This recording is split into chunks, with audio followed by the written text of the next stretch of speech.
organizations, pretty much got what they wanted. I don't know too much else about those things. Where are you right now? I'm at home. I'm in my office at home. Is that your bedroom? No. This is my office. What do you got in there? You got some trophies there behind you? Yeah, I do. Well, what's the one that if you had to get out of the house, you'd grab? I'm not too sure. I'd probably grab the football. What's the football? Is that the national title game?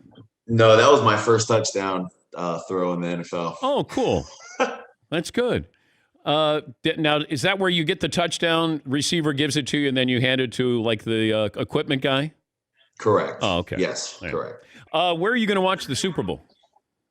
I'll be at home watching the Super Bowl. Got any? Are you leaning AFC since you're an AFC guy?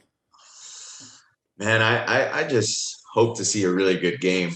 That's really all it is. Whoever wins wins. I think there's two really good quarterbacks, but then you also got two really good defenses as well. So I just want to see a good game. You think you'll be playing quarterback at 43 in the NFL? I mean, God bless Tom. That's crazy. That's crazy.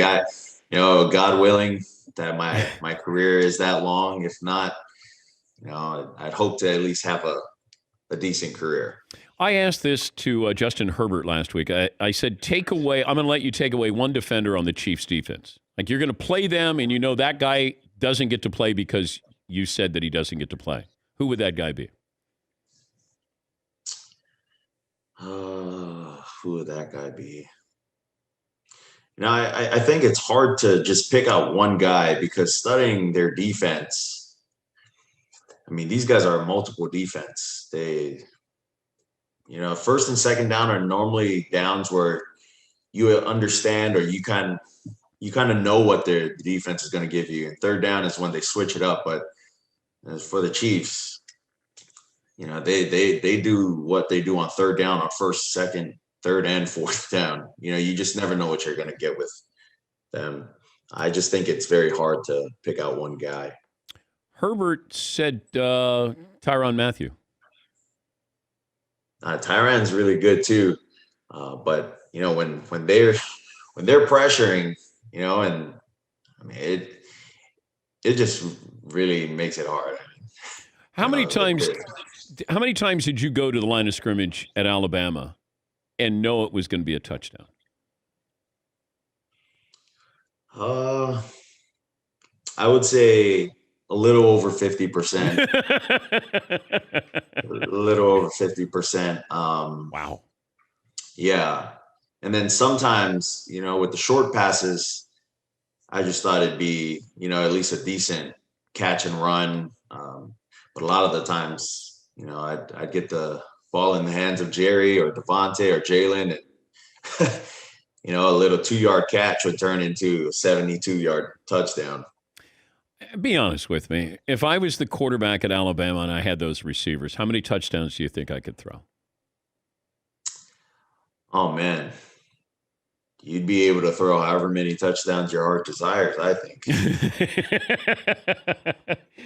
So if I said I could throw 20 touchdowns behind that line, that running back, that coach, those receivers, I mean, that's not far-fetched for a guy who's in his 60s, right? No. Okay, thank you. Not those guys. I appreciate that. He's Tua Tagovailoa joining us on the program. What do you miss most about Coach Saban? I mean, there's a lot of things to talk highly about Coach Saban. But I think the one thing people don't know is the kind of person he is off the field.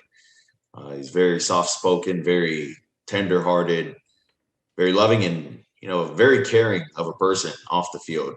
No one would expect that from someone like Coach Saban because when they see him coaching, he's just another person. He's yelling at someone. He's screaming at refs. So I don't know. There's a lot of memories that I have with Coach Saban. What about will you not miss about Coach Saban? See, I don't know. I would say you're playing with fire there because in order to miss, his who he is off the field, you got to accept who he is on the field before you can really appreciate who he is off the field. Um, because without the pushing and whatnot, you wouldn't how would you say it, respect him the same way you do because he expects the best out of you. Um, Update me on your health of where you were in September to say now. Like, how is there a big difference in how you feel, mobility, all of that from September to now? I would say there is a big difference. And then the past off season, it's really